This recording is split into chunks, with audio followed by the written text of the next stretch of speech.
그래가서 뇌 사진을 MRI를 아무리 찍어봐도 아무 이상이 없는데 본인은 두통이 와. 근데 정상이라고 하니까 정상이냐 그 얘기라. 이건 뇌혈관이 막힌 초기 산소 부족이다. 산소 부족이 많으면 큰 도통, 가벼우면 작은 도통. 이렇게 얘기해버려요. 그러니까 또 편두통 한쪽만 막힌 거. 이렇게 버린단 말이에요. 그러면 뇌 쪽으로 들어가는 입구를 여는 건 9번 간질병이에요. 뇌를 거쳐서 나가는 건 1번 두통열. 그러면 1번, 9번 빼봐라. 두통이 나올 확률이 몇 프로일까요? 99.9%? 소위 빨아들이는 피가 50% 이상 나올 때까지만 빼준다고 하면요. 그런데 원인을 모르면 치료 방법이 없죠. 그러면 뇌혈관이 막힌 초기에 혈관이 막힌 데는 조영제가 들어가지 않고 조영제가 안 들어가면 어때요? 반사물질이 안 나오니까 아무것도 없는 걸로 나타나는데 사진상에 없다고 해도 그게 정상이냐. 그래서 저는 이제 이런 잘못된 우리 인체를 진단하는 그 방법을 새로운 각도, 심지어 생리학 시각에서 보는 거를 이걸 이제 세계에다가 이렇게 전파하는 그런 자리에 앉아 있기 때문에 여러분들이 이게 공부를 배울 때도 자꾸 기존 학문에 함몰되거나 또 자기 생각을 보태려고 하는 거거나 또 이미 조혈 기능이 이렇게 망가지신 분들이에요. 그래서 최소한도 이제 양약을 3년 이상 이렇게 장복하신 분들은 본인이 조혈 기능이 이미 망가져 있다고 봐야 돼요. 그래서 책에도 보면 이렇게 나왔죠. 양약을 5가지 이상 장복한 사람, 나이가 70세 이상은 사혈하지 말 것 해놓고 그 뒤에 보면 뭐라고 설명해 놨어요. 이 공부를 전문적으로 배우면 할 수 있다. 그게 뭐냐면 이제 보사의 균형 맞추는 거거든요. 이렇게 해서 빈혈 환자나 재생불량성 빈혈 환자 같은 경우 강산에 썩은 피가 그 산화작용이 혈액 속에 여러 영양물질을 녹여버리는 사람하고 안 녹여버리는 사람하고 피부적의 그 합병증이 같을 수 없거든요. 그리고 이것뿐 아니라 제가 이제 시간이 나서 설명을 하다 보면 저는 우리 인체가 어떻게 만들어져서 생명이 어떻게 유지가 되는가 그 원리, 병이 이렇게 진행되면 진행되는 병이 진행의 원리, 화학 반응의 원리 이걸 이렇게 공부했기 때문에 거의 몸에서 이렇게 일어나는 현상들에 대해서 이렇게 증세 딱 얘기하면 우리 몸에서 어디가 고장이 나서 어떻게 돼야만 그런 현상이 일어날 수 있다. 그래서 신천생리학은 병명은 그렇게 중요하게 여기지 않아요. 원리를 중요해. 그냥 현재 증세를 이렇게 중요하게 여기죠. 그래서 실제 해보면 적어도 아무리 겸손하게 얘기해도 100명 하면 90명 이상은 좋아지는 이제 병인데 편집증이나 수전증 역시도 같은 레벨에 들어가는데 단 사람마다 차이가 있다면 사혈하기 전에 조혈 기능이 얼마나 남아 있느냐, 망가져 있느냐 이것이 이제 효능을 결정하거든요. 그리고 여러분들이 또 참고해야 될 게 이런 게 있습니다. 병이 깊다고 하는 거는 신장과 간이 피를 영화하는 기능이 많이 망가졌다는 얘기고 신장과 간 기능이 많이 망가졌다는 것은 산도가 높다는 얘기고 산도가 높다는 얘기는 혈액 속의 지방 단백질이 응고되는 속도가 빠르다는 얘기 즉 어혈이 생성되는 속도가 빠르다는 거예요. 그래서 전체 말초 모세혈관을 100으로 볼 때 90% 이상이 막혀버리면 심장이 피를 당겨도 안 딸려오고 앞으로 품어도 빠져나가지 않으면 심장이 멎어서 사망에 이르는 것은 수술도 약으로도 백약이 무효입니다. 그러면 이 말 속에는 뭐가 들어있냐고 하면 병이 이미 많이 여러 가지 합병증을 깊은 사람은 이미 혈관이 많이 막혀있는 사람이거든요. 많이 막혀있는 사람은 신장과 간이 피를 여과하는 기능이 많이 떨어진 사람이고 이런 사람들은 혈액 속의 지방 단백질이 응고되는 속도가 빨라요. 그래서 이 방법이 올바른 방법이라고 하더라도 내 몸에서 어혈이 만들어지는 양보다 빼내는 양이 적어버리면 그 병을 따라잡을 수가 없습니다. 근데 빼고 싶어도 어혈이 딱딱하게 굳어서 안 나오면 못 빼고 또 나와줘도 그놈을 빼고 피부족에 의한 합병증이 일어나면 또 사회를 할 수가 없단 말이에요. 그래서 이제 이런 부작용을 안 일으키면서 이제 해야 되는데 이게 보면 아마 통상적으로 많은 사람이 하면 한 40% 정도는 무난하게 넘어갈 거고 60% 정도는 상당히 심각한 증세가 올 수도 있어요. 왜냐하면 아주 건강한 사람들은 사혈에 관심이 없기 때문에요. 그래서 저도 여러 가지를 이렇게 통합적으로 놓고 보면 이걸 배우고 현실 입장에서 보면 경제적 부담이나 이제 이런 것들 때문에 보사의 균형을 좀 소홀히 하고 여러 가지 이제 생각들을 각자 할 수가 있는데 결과론적으로 보면은 이거 피가 만들어지는 그 원리를 모르고서는 피부족을 막을 수가 없습니다. 왜냐하면 몸에서 만들어내는 양보다 빼내는 양이 많으면은 피부족에 의한 합병증은 누구도 피해갈 수 없거든요. 근데 피가 어떻게 만들어지는지 원리를 모르고 기존의 학문 가지고 됐다고 하면은 시샘말로 지금 한의원에서 가면 왜 조금씩 빼줄까요? 많이 빼면 그 합병증 때문에 못 빼거든요. 근데 그렇게 빼면 5년, 10년을 빼도 사혈 안 끝납니다. 그게 다행히 그래서 이런 것들을 가장 이게 완벽하게 해결하는 방법은 뭘까 하고 제가 연구를 하다 보니까 안녕하세요. 벌써 또 새해가 됐네요. 여러분들 명절은 잘 되셨나요? 새해도 여러분들 건강하시고 소원 성취하시기 바랍니다. 오늘 강의 주제는 사혈후 두통에 대해서 질문이네요. 먼저 이제 질문 내용부터 읽고 하나씩 이렇게 풀어서 설명하기로 할게요. 고혈압 때문에 보사의 균형을 맞춰서 사혈하고 있는데 가끔 사혈후 두통, 즉 암 이마가 아픕니다. 제가 하고 좋아서 남편도 예방 사혈을 하고 있습니다. 저희 남편은 혈압, 당뇨 정상인데 운전직이어서 허리가 가끔 아파서 6번, 8번, 1번, 9번을 사혈했는데 저랑 똑같은 두통, 앞머리가 아프다고 해서 걱정입니다. 저는 한 달 반가량 사혈하고 있는데 혈압은 정상 유지하고 있는데 언제까지 사혈해야 재발 안 되는지 묻고 싶습니다. 사혈을 안 하면 또 혈압이 올라가는지도 알고 싶습니다. 이게 질문 내용이네요. 사실 이제 제 입장에서는 이제 여러분들 건강 참 소중하잖아요. 그렇죠? 그게 소중한 만큼 여러분들이 이게 심천생리학을 접하면 보다 좀 심도 있게 접해서 여러분들 주변에 가까운 가서 조금 배우면 그 배울 때 어느 정도 좀 비용이 들어간다고 하시더라도 그만한 이상은 그 값어치 이상은 충분히 나오거든요. 한 사람만 제대로 배우면 전 가족을 다 이렇게 부작용 없이 돌볼 수 있거든요. 이제 이 질문 이렇게 내용은 어떻게 보면 이제 아주 이제 초보적인 질문이긴 한데 여기 이제 일회성의 특강은 초보자들이 이제 접근하기 이제 쉽게 하기 위해서 제가 이런 특강을 이제 해드리고 있는데요. 이거를 이제 요점 정리하면 이래요. 이게 사혈을 하다가 두통이 오는 경우가 두 가지가 있습니다. 그 두 가지는 뭐냐 하면 원래 사혈하기 전부터 9번이나 1번이 막혀서 뇌 쪽으로 혈류가 적게 들어가는 상태에서 사혈을 해서 혈액이 약간 부족할 적이 그 부족 현상이 조금 심화돼서 나타나는 경우가 있고 또 헤모글로빈 수치가 떨어지면 두통이 오는 경우가 있습니다. 근데 이 경우도 그렇거든요. 헤모글로빈 수치가 좀 떨어져도 원래 1번, 9번이 피가 잘 도는 사람은 두통이 안 와요. 근데 이제 여기를 포괄적으로 보면 사혈 한 달 반에서 피 부족이 올 가능성은 사실 좀 희박하거든요. 그래서 제가 보기에는 사혈을 이게 한 달 반에서는 어혈이 그렇게 많이 나올 수가 없어요. 이게 한 달 반에서면 많이 뺐으면 한 5회 내지 6회 정도 이 정도 빼면은 크게 적인 아닌데 아마 사혈할 때 사혈 그 통증을 이렇게 많이 참느라고 긴장을 해서 약간 이렇게 몸살성 두통이 아닌가 이것도 좀 그럴 가능성이 있어 보이기도 하네요. 근데 이제 일단 어떻게 됐든지 이후 불문하고 사혈 후에 이제 이 앞쪽으로 두통이 온다. 그러면은 이 부분은 미리 막혔다 이렇게 진단해야 돼요. 이제 첫째는 헤모글로빈 수치를 한번 체크해 보는 게 좋고요. 헤모글로빈 수치가 이제 정상인데도 이게 앞두통이 온다 그러면은 사혈점을 얘기해 주면 1번, 17번, 9번을 빼주면 지금까지 이렇게 보면 그래요. 1번, 9번, 이렇게 17번을 빼주면 지금까지 제가 한 35년 동안 이게 사혈요법 보급하고 옆에 이렇게 경험하면서 두통이 치료 안 된 사례는 참 찾기 힘들어요. 근데 이제 문제는 제가 주장하는 건 그렇잖아요. 두통은 뇌 속의 산소 부족이 원인이다. 산소 부족이 심해질수록 강한 두통이 오고 산소 부족이 약할수록 약한 두통이 온다. 이걸 기준으로 돼서 또 앞이마 쪽에 통증이 온다. 아니면 편두통이 온다. 이거는 결국은 어느 쪽이 혈관이 더 막혀서 혈액순환이 적게 됨으로써 산소 부족이 더 심화되느냐 적으냐 이게 결정을 하거든요.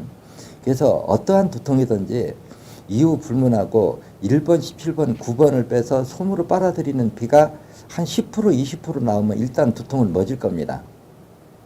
근데 제가 원하는 건 그렇잖아요. 어떠한 경우도 한 번 치유가 되면 재발을 하지 않는 것, 그것도 적어도 10년, 20년은 재발을 하지 않는 것, 이렇게 기준을 잡는단 말이에요. 근데 여러분들도 이제 이 부분에서 여러분들 심도 있게 생각할 부분은 우리가 두통하고 기억력 감퇴, 치매, 뇌경색, 과연 이런 것들이 각자 다른 병일까? 아니면 뇌 쪽으로 들어가는 혈관이 30%, 40%, 50%, 60%, 70% 이렇게 막혀가면서 이게 두통, 기억력 감퇴, 치매, 뇌경색 이런 병들이 되는 걸까? 스스로 한번 생각해 볼 필요가 있어요. 근데 우리 인체 이 혈관이라고 하는 거는 어혈이 생기면 이미 막힌 데다 자꾸 보태주는 기능이 있거든요. 그게 대부분 100은 아니더라도 아마 97, 8%는 이미 막힌 데다 보태주는 경우가 대부분이다. 그러면 이미 두통이 어떤 이유에서거니 두통이 왔다. 그러면 뇌혈관이 이미 막혀 들어가고 있다. 이렇게 진단하면 좋아요.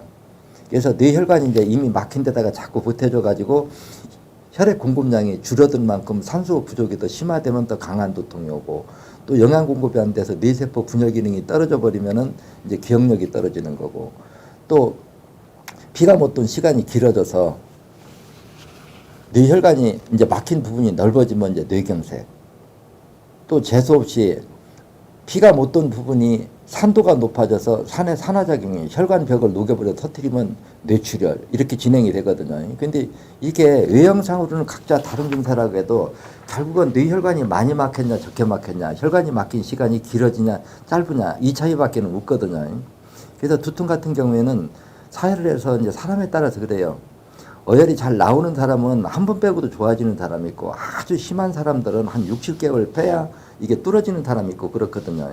그럼 이 부분에서 이제 정리할 부분들은 뭐냐 하면, 1차적으로 솜이 빨아들이는 피가 10% 나오면 10% 혈관이 뚫렸다, 이렇게 생각하고, 피가 도는 게 10%가 돌고 20%가 나오면 20%, 그래 50%가 나올 때까지 하면 완벽하다. 그런데 항상 이제 1번, 9번, 17번을 빼준 다음에 8번을 꼭 빼라고 얘기를 해요. 그럼 8번을 빼라고 하는 의미가 뭘까요? 우리가 힘들게 혈관을 뚫어놔도 새로운 어혈이 만들어져서 다시 막아버리면 또 원위치로 간다는 거죠. 그래서 8번은 신장과 간 기능을 회복시키는 혈이잖아요. 그래서 신장과 간 기능을 회복시켜서 새로운 어혈을 만들어지지 못하게 8번까지 해주면 거의 두통은 지금까지 완치 안 된 사람들 제가 구경하기도 힘들 정도로 치료가 잘 되는 병입니다. 그리고 여기를 이렇게 사혈해주면은 치매도 예방되고, 뇌경색도 예방되고, 뇌출혈도 예방되고, 탈모 있는 사람들은 탈모증도 예방되고, 머리 숱도 많아지고, 또 웬만큼 신경 써서 두통 올 일 없거든요. 근데 이제 사혈을 하면은 이제 여러분들이 이제 초보자니까 그렇지, 이렇게 강사교육 깊이 있게 1시간짜리 강의 들어보면 이렇게 설명하거든요. 우리 인체 혈관이라고 하는 게 심장 앞에는 동맥이 있고, 동맥 다음에 세동맥이 있고, 세동맥 끝에 이제 말초 모세혈관이 있는데, 끝에 말초 모세혈관은 이게 정맥하고 이렇게 정맥혈관 입구고, 동맥혈관 끝이 말초 모세혈관이고, 정맥혈관 입구가 또 말초 모세혈관이에요. 그러니까 어차피 거기를 빼주면 동정맥의 피의 흐름이 원활하게 다 잘 돌게 돼 있거든요.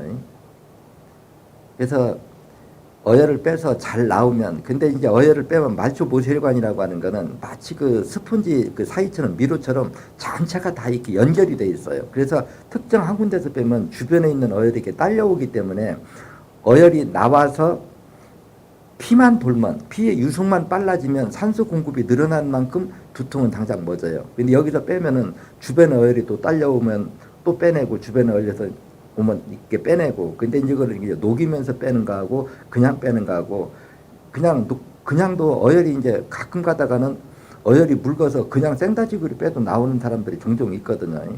근데 뭐 그냥 빼든 아니면 그걸 녹이면서 빼내든 어혈만 나오면 효과는 틀림없이 있어요. 그리고 이제 남편은 이제 허리가 아파서 사혈을 해주고 있다고 하는데, 이제 사혈점을 보면은 조금 이해가 부족하신 것 같아요. 그래서 이제 보사의 균형을 충분히 맞추면서 영양분, 철분, 염분 이 3대 요소를 맞추면서 사혈할 때 사혈하는 요령과, 그냥 이걸 안 맞추고 그냥 주겸수하고 마시면서 나는 허리 아픈 것만 이것만 낫고 그냥 나머지는 천천히 할 거다. 이렇게 사열할 때하고 사열하는 방법이 달라요. 지금 이게 이 사열점은 보사의 균형을 맞추면서 사열하는 거거든요.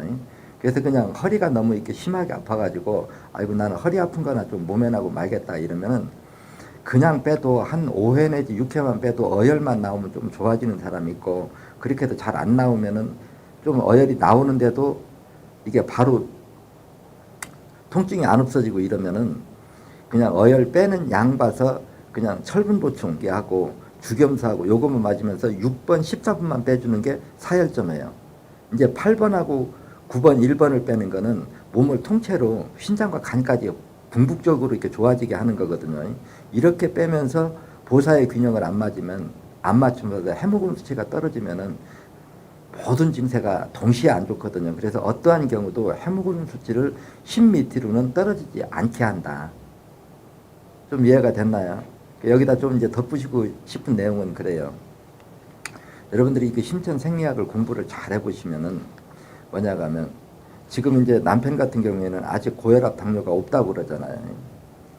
만약에 우리가 6번하고 8번에서 솜이 빨아들이는 비가 한 50% 나올 때까지 미리 빼주면 과연 고지혈증 고혈압이라는 병이 올 수 있을까? 제 1호는 올 수 없습니다. 이게 미리 빼주면은 고혈압도 예방되고 그러면 고혈압이 예방되면은 만약에 고혈압이 왔다고 하더라도 6번하고 8번을 빼서 솜이 빨아들이는 비가 50% 나올 때까지만 빼준다고 그러면은 고혈압이라고 하는 병은 신경 안 써도 된다는 거예요. 그러면 고혈압이 우리가 예방이 되고 또 고혈압이 있어도 치유가 됐다. 그러면 당뇨병이 올 거냐? 거의 97%는 당뇨병까지도 예방이 된다. 이렇게 보시면 돼요.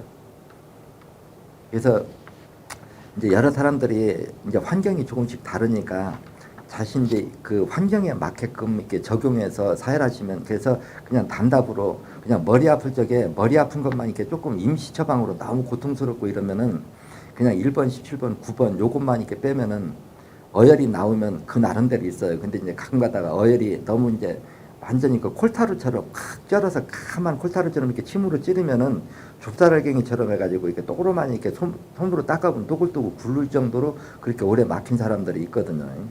이런 경우에는 상당히 애를 먹습니다. 근데 애를 먹어도 결국은 그걸 녹이면서 빼내면은 뚫리거든요. 이제 힘들게 뚫어도 얻어지는 게 너무 많잖아요. 머리 비듬 있으면 비듬 없어지지, 탈모증 있으면 탈모증도 없어지지, 개기름 끼는 사람 개기름 없어지지, 아무리 신경 써도 두통 안 오지. 그래서 사열 이렇게 한 달 반 정도 하고 피부족이 오는 얘는 극히 좀 드물어요. 특히 이제 사열하기 전에 어떤 빈혈이나 이런 게 있었다면 모르고요. 그래서 남편이나 이런 본인 같은 경우에는 지금 질문자 내용으로 봐서는 아마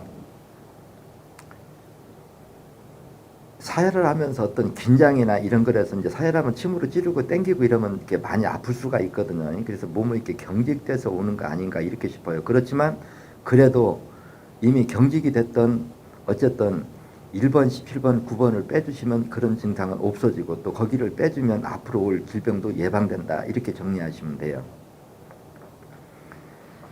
그래, 언제까지 하면 재발이 안 되냐 하는 이제 궁금증들 있잖아요. 그건 이렇게 생각하시면 돼요.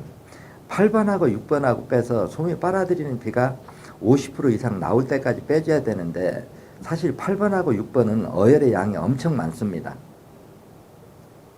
어혈의 양이 많기 때문에 보통 통상적으로 해보면 8번, 6번 끝내려고 하면 기간이 한 1년 정도 소요돼요. 왜냐면 한 달에 한 4번 정도, 일주일에 한 번 빼면 한 달에 4번 하면 1년 빼도 몇 번 돼요. 근데 이게 이제 몰아빼기에서 사람마다 이제 편차는 어디에서 나냐고 하면은 이런 게 있어요. 신장과 간이 피를 여과하는 기능이 정상인 사람과 이미 신장과 간이 피를 여과하는 기능이 망가져서 이렇게 있는 사람과는 어혈이 만들어지는 속도가 상당히 차이가 나요.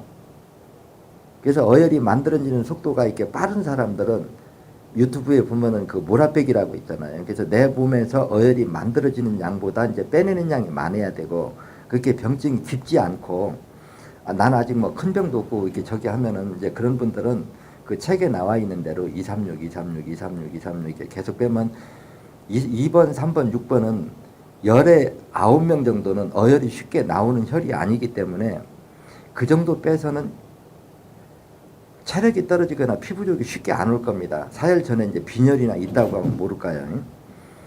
그래서 6번에서 소금이 빨아들이는 피가 한 30%에서 한 50% 정도 나온다고 하면은 그 다음에 238, 238 빼다 또 8번에서도 한 30%, 50% 나오면 한 주는 236, 한 주는 238 요런 식으로 이렇게 빼면은 가장 경제적으로 비용을 적게 들이면서 사혈할 수 있는 방법이고, 지금 여기 이제 남편 빼는 거 처음부터 그냥 8번, 6번 이렇게 빼는 방식은 보사의 균형을 철저히 맞추면서 사혈하는 방법이거든요. 그래서 그 두 가지를 잘 좀 이해하고 해야 시행착오를 겪지 않고 할 수 있다. 요걸 꼭 정리를 해드리고 싶네요.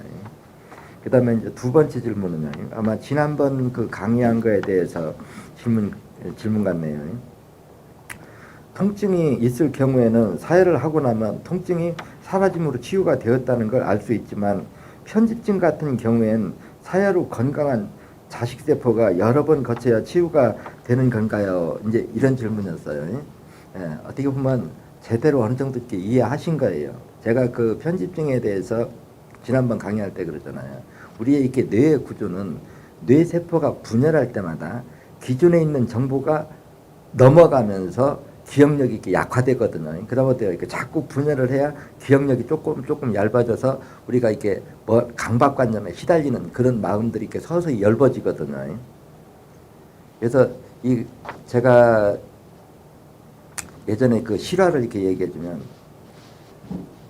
이분이 그 어머니가 와가지고서는 한숨을 턱턱 쉬어요. 그게 왜 그러냐고 하니까 자기 아들이 군대를 갔다 와서 직장에 다니는데 어디 다녀도 한 달 이상을 못 다닌다는 거예요. 그래 왜 안 가냐 하고 물어보면은 하나님이 자기한테 큰 돈을 준다고 했다는 거예요. 그래서 그 직장에서 그 받는 돈은 이거 필요 없다고 안 간다는 거예요. 이게 또 따지면 편집증이고 이게 망상장애거든요. 그러니까 이제 부모 입장에서는 어이가 없고 상당히 힘드는데 본인 생각은 어때요? 본인은 이게 망상이고 헛된 생각이고도 자기가 기억을 하면 내가 그냥 올바른 생각인가 그릇된 생각인가 상상인가를 생각 안 하고 뇌에 입력이 돼버리면 그게 마치 망상장애로 자가치명 식으로 거기에 이렇게 빠지는 경우가 많거든요. 이런 경우 이제 그분 같은 경우는 어혈이 이렇게 잘 나와가지고 6개월 정도 사혈했는데 완전 정상으로 돌아왔다고 그래요. 근데 이제 이런 경우도 이 공부를 이제 깊이 하시면 어떤 이런 망상장애나 이런 스트레스를 이런 증세를 가지고 있는 분들이 스트레스를 많이 받으면은 이제 스트레스를 덜 받게 하는 사혈점이 다르고 망상장애를 치료하는 사혈점이 다르거든요. 그래서 이제 복합적으로 또 재발을 하지 않게 되는 거고. 그래 요거를 이제 질문을 요점 정리를 해드리면은 지금 머리 아플 때 빼보니까 두통이 치료가 됐다. 한번 생각해 보세요. 두통이 뇌 속의 산소 부족이 두통의 원인이다 그랬으면은 사혈을 해서 핏길을 열어주면 핏길이 열린 만큼 혈액 공급량이 늘어났고 혈액 공급량이 늘어난 만큼 산소 공급량이 늘어났으니까 두통이 없어진 거예요. 그러면은 우리가 외부에서 사혈을 해도 뇌 속의 혈액 공급량이 늘어난다는 건 입증이 된 거잖아요. 다만 우리가 망상장애 하고 이제 편집증하고 우리가 두통하고는 뇌혈관이 막힌 게 더 많이 막혔냐 적게 막혔냐 이제 요 차이거든요. 근데 이것도 결국은 이렇게 뚫어놓고 1번, 9번, 17번 1차적으로 뚫어놓고 시간이 지나면 뇌세포가 이렇게 계속 분열을 하면 어때요? 분열하는 즉시 또 이렇게 뭐가 있느냐고 하면은 뇌세포가 분열하면서 기존의 정보가 넘어오는 역할도 하지만 그 공태푸가 순간적으로 만들어지기 때문에 현재 접하는 내용이 입력이 되거든요. 그러면 이렇게 현실 감각도 좀 살아납니다. 그래서 제가 자폐아도 이렇게 자폐증세 있는 애들도 어린애들 이렇게 빼보면 의외로 효과가 좋고 또 간질병도 의외로 이렇게 효과가 좋고 이렇거든요. 그래서 우리 몸은 웬만큼 좀 이렇게 망가져도 그 세포가 분열할 수 있는 영양 공급과 산소 공급, 즉 환경만 조성해주면은 스스로 이렇게 복원하는 기능들이 다 있다.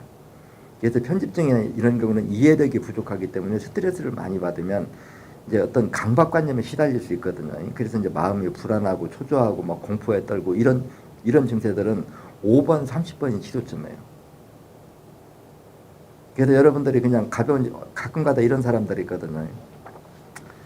혼자 이렇게 가족끼리는 뭔 얘기도 잘하고 자기 의견 주장을 많이 하는데 대중 앞에만 서면 얼굴이 빨개지고 아무 얘기도 못하고 머리가 이렇게 하얘져 가지고 당황을 해서 말을 못하고 이런 사람들이 있어요. 이런 것들이 우리가 천성이고 당황해서 그럴까 하는데도 실제 그런 사람들을 5번, 30번을 한번 빼보세요.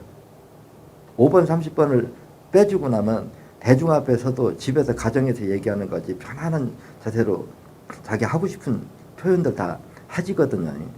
그래서 우리 몸이 이게 뇌만 꼭 생각하는 게 아니고 항상 뇌는 체세포의 생각이 뇌로 전달되고 뇌에서 입력된다. 이렇게 보시면은 의외로 이렇게 사혈요법으로 치유될 수 있는 증세들이 많아요. 그럼 요것도 이제 요점 정리해드리면은 1차적으로는 뇌세포가 여러 번 이렇게 번복하면서 한 번 분열할 때마다 기억력이 조금 약해져서 서서히 사라진다. 이렇게 정리하시면 되고, 사혈점은 1번, 9번, 17번이 1순위, 2순위가 5번, 30번, 3순위가 8번. 8번은 뭐냐? 한 번 뚫어놓은 데가 다시 막히지 않게 하기 위해서 하는 거다. 근데 항상 이제 사혈요법은 제가 그래요. 어떤 이런 강의 이런 주제마다 보사의 균형에 대해서 어열 그걸 전부 다 갖다 뭐 단순 어열, 섬유질 어열, 빈혈 있는 사람 뭐 이렇게 하다 보면 강의 진도가 안 나가거든요. 그래서 이렇게 짧게 강의하는 거는 피만 돌고 혈액순환만 잘 돌게 해서 그 세포가 분열할 수 있는 환경 조성 이것만 해주면은 웬만한 거는 제가 지금까지 보면 100명 하면 겸손하게 얘기해도 93명은 좋아져요. 그러니까 제가 그 오랜 세월 이 일을 하면서도 제가 자신감을 갖고 여러분한테도 이렇게 공개적으로 이런 얘기를 하는 거거든요. 여러분들 요즘 이제 TV 보시면 어때요? 지금 닭 AI로 해가지고서는 엄청나게 지금 많은 가축들이 지금 땅속에다 이렇게 매몰하고 있잖아요. 이런 것들도 한번 여러분들이 깊이 한번 생각해 볼 필요가 있어요. 과연 저게 짐승만의 일일까? 우리 인간도 똑같이 저런 꼴을 당하지 않는가? 그러면 이런 것들은 결과고 반드시 원인이 있거든요. 그래 그 원인이 우리가 생리치라고 하는 거예요. 이것도 여러분들이 심도 있게 한번 생각해 보시고, 여러분들이 급하고 이렇게 아쉬우면 요즘 코로나 때문에 이렇게 외출하기도 좀 편하지 않고 이럴 때 꼭 제가 간곡하게 여러분들한테 부탁드리는 거는 4번, 18번 꼭 미리 빼세요. 4번, 18번 미리 빼주시면 웬만한 환경에서 감기 잘 안 걸립니다. 감기 자체가 아예 걸리지 않아요. 그리고 좀 알레르기 비염 있어서 콧물이 좀 많이 나오면 47번 추가해주고, 가래가 많으면 32번 이것만 이렇게 응급사열로 요만큼만 해줘도 여러분들이 마음 한구석에 이렇게 좀 든든한 면이 있을 거예요. 제가 이제 시간이 나고 이제 모든 게 안정이 되고 이러면은 우리가 어떤 일을 할 때 꼭 한 가지 의길만 있는 건 아니거든요. 우리가 과학이라는 거 눈으로 보고 해답을 찾아 들어가는 거하고 자연계 생리치계 전체를 보고 해답을 찾아 들어가는 거하고 분명히 다른 길이 있어요. 예전에는 여러분들이 우리가 그동안 많이 경험했잖아요. 한때 농약이 나와가지고 우리가 농사질 적에 농약을 갖다 살충제고 농약 엄청 갖다 밭에다 뿌렸어요. 논에도 많이 뿌리고. 근데 그게 오히려 얻는 것보다 잃는 게 많다 해서 지금 유기농법으로 돌아오잖아요. 현대의학도 이 생리 이치로 보면은 지금 완전히 농약농법이에요. 우리 인체를 관리하는 게요. 우리 인체도 농약농법으로 하지 말고 유기농법으로 자연의 이렇게 이치법으로 우리 몸도 이렇게 관리해서 건강을 지킨다고 하면은 지금처럼 이렇게 막연하니 해결책이 없고 이렇게 전 세계가 이렇게 힘들어가는 게 꼭 이 길 아니고도 다른 길이 있고, 그게 결국 효능이 그게 뒤떨어지지 않는다 하는 것도 꼭 알아두시고, 요것도 이제 요점 정리해드리면 그래요. 요즘 TV 보면은 코로나 백신에 대해서 많은 얘기들 많이 나오잖아요. 근데 저한테 물어본다가 어머니 미리 다 알아요. 그래서 이 백신이라고 하는 것도 머릿속으로 생각하면 돼요. 지금 전 세계적으로 이렇게 돌아가는 거 보면 의료 선진국일수록 감염량도 높고 치사율도 높아요. 이게 왜 이런 결과가 나타나느냐? 그게 바로 농약농법이에요. 우리 몸을 농약농법으로 관리했다는 거죠. 유기농법이 아니고요. 근데 이런 것들이 우리가 항체라고 하는 게 결국은 장 속에 있는 미생물이 혈액 속에 옮겨온 건데 이걸 냄새로 유인했느냐 아니면 바이러스 자체를 무기력하게 해서 넣어줘서 유도했느냐 이 차이밖에 없거든요. 그러면 내 몸에서 자생적으로 이렇게 살게끔 이렇게 만들어주고 그걸 죽이는 약들을 좀 피해서 유기농법으로 이렇게 농약농법으로 하지 말고 지금은 어차피 이제 농약농법으로 해서 항체의 그 다양성을 잃었기 때문에 지금 같은 방법이 저도 이거 지금 코로나 이렇게 백신에 대해서는 꼭 필요하다고 인정하고 모든 사람이 맞아야 된다고 생각해요. 왜 그런가니 우리가 산에다가 계속 갖다 농약을 뿌려대면은 우리한테 유익한 생명체도 죽고 해충도 죽고 두 가지가 다 죽어버리잖아요. 그럼 항체 다양성을 이미 잃어버렸다는 거예요. 그렇기 때문에 우리가 고추밭에다가 진딧물이 있으니까 무당벌레를 갖다 넣어줘서 그놈이 고추나무는 해가 있지 않게 하는 게 바로 지금 이게 백신의 원리거든요. 근데 꼭 이 방법이 아니라고 하더라도 하는 방법이 있다는 거예요. 그러면 이제 어떤 사람한테는 백신이 어떤 게 접종이 나냐 하는 거는 이렇게 생각하시면 돼요. 우리가 백신을 맞았다. 근데 항체가 이제 어떤 사람은 생기고 어떤 사람은 안 생겼어요. 그 차이점은 뭐냐고 하면 장 속에 항체 예비군이 있던 사람들은 냄새로만 유인해도 장 속에서 혈액 속으로 옮겨와요. 또 코로나 바이러스를 무기력하게 넣어줘도 장 속에서 옮겨와요. 근데 장 속에 너무 항생제나 스테로이드 호르몬제를 많이 먹어가지고 장 속에 항체 예비군이 다 죽었다고 하면은 유도제 갖고는 항체가 안 생기겠죠. 생기는 확률이 많이 떨어지죠. 그러면 어때요? 차라리 항체를 배양을 해서 넣어주는 쪽이 항체가 빨리 생긴다고 봐야죠. 그래서 이제 나이 많이 들고 이런 고령자들은 항체를 배양시켜서 넣어주는 쪽으로 하면은 효과가 더 빠를 것이고 젊은 층들 이제 항생제나 이런 것들 미생물의 다양성이 항생제를 먹지 않아서 다양성이 확보되어 있는 사람은 유도제로서도 충분하다. 이렇게 이해하기 쉽죠. 그리고 지금 이제 자꾸 이렇게 변종들 많이 나온다고 하는데 이런 것들도 여러분들이 생각하기 나름이에요. 쉽게 얘기해서 항상 이렇게 바이러스 그놈들만 이렇게 새로운 변종이 나오는 게 아니고 그놈을 잡아먹는 항체도 항상 새로운 종이 제가 가끔 강의들 들어보면 그런 얘기 하잖아요. 당신 뱃속에는 지구상에 있는 세균이나 바이러스 미생물 다 넣고 사는 줄 알아라. 다 모든 게 공생관계에 있습니다. 다만 다수가 소수를 이겨요. 그게 적응적 진화는 대상에 대한 진화다. 이게 무슨 얘기냐고 하면 우리 인체는 36.5도에서 우리 몸 속에서 오랫동안 서로 상부상조하면서 사는 생명체들이 살 수 있는 환경이거든요.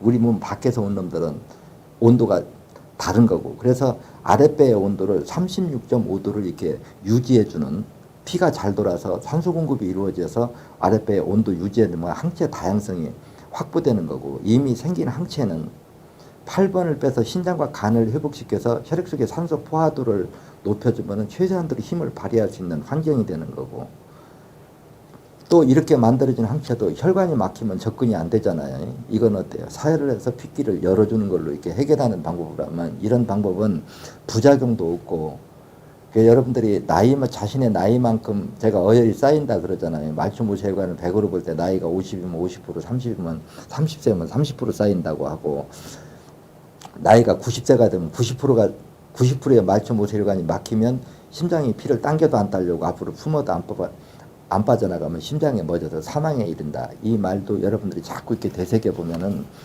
질병을 이렇게 예방하고 치료하는데 그래서 여러분들이 어혈을 이렇게 한꺼번에 모아서 이렇게 빼려고 하시지 말고 저는 여러분들한테 권하는 게 될 수 있으면 한 중학생 때부터 사혈을 하게 해서 20년 주기로 한 번씩 사혈점을 한 번만 더 꺼줘도 지금처럼 이런 감염성 질병을 이렇게 두려워하는 공포에 떠는 세상은 충분히 모면할 거라고 보고 있습니다.